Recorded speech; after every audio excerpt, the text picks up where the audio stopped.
एक छोटे से शांत गांव में मिट्टी के घरों और कच्चे रास्तों के बीच एक साधारण सा घर था। उस घर में रहता था राजू, उसकी पत्नी और उसकी बूढ़ी माँ। राजू पहले बहुत सीधा और अपनी माँ से बहुत प्यार करने वाला बेटा था। वो अपनी माँ की हर जरूरत का ख्याल रखता था, उनके बिना एक पल भी नहीं रहता था। लेकिन समय बदला और राजू की शादी हो गई। शादी के बाद धीरे धीरे सब कुछ बदलने लगा। राजू अब अपनी पत्नी की हर बात मानने लगा और उसकी माँ की तरफ ध्यान कम होने लगा। घर में अब माँ की इज्जत पहले जैसी नहीं रही। बहू उसे हर रोज काम करने को कहती और बूढ़ी माँ अपनी कमजोरी के बावजूद सब करने की कोशिश करती। लेकिन उम्र ने उसका साथ छोड़ दिया था। हाथ कांपते थे, कदम लड़खड़ाते थे।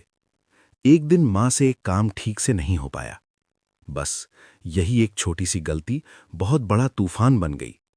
बहू गुस्से में चिल्लाने लगी और राजू बिना सोचे समझे अपनी ही मां पर गुस्सा करने लगा।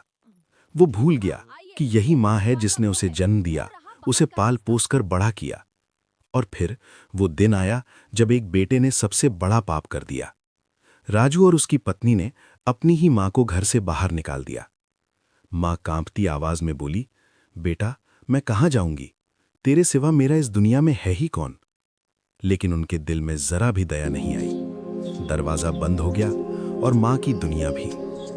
मां अपनी छड़ी के सहारे धीरे धीरे आगे बढ़ने लगी, आंखों में आंसू, दिल में दर्द। चलते चलते शाम हो गई।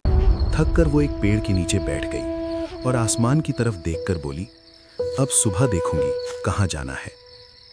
अगले दिन से उसकी जिंदगी बदल गई। अब वो हर घर जाकर भीख मांगती और किसी तरह अपना पेट भरती। कुछ लोग उसे खाना दे देते, लेकिन धीरे धीरे लोगों ने भी दरवाजे बंद करना शुरू कर दिया। कोई नजरें चुरा लेता, कोई मना कर देता और माँ हर दिन थोड़ा और टूटती चली गई। एक दिन भूख और बेइज्जती से थककर उसने फैसला लिया कि अब इस गांव में नहीं, कहीं और जाना होगा। और वो अकेली एक जंगल के रास्ते निकल पड़ी।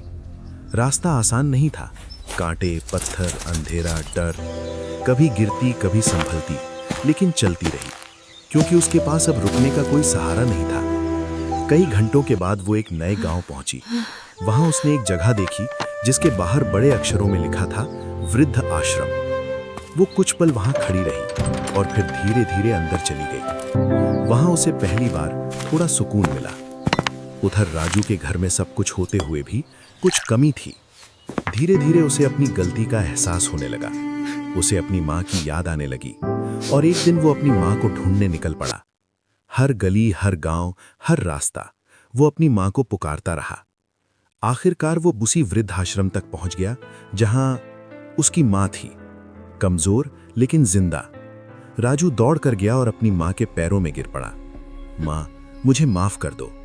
माँ ने कांपते हाथों से उसके सिर पर हाथ रखा। उस दिन राजू अपनी माँ को वापस घर ले गया। अब वो बदल चुका था। अब उसे समझ आ गया था कि माँ से बढ़कर इस दुनिया में कुछ भी नहीं होता। कभी भी अपने माँ बाप का दिल मत दुखाना, क्योंकि उनके बिना जिंदगी अधूरी होती है।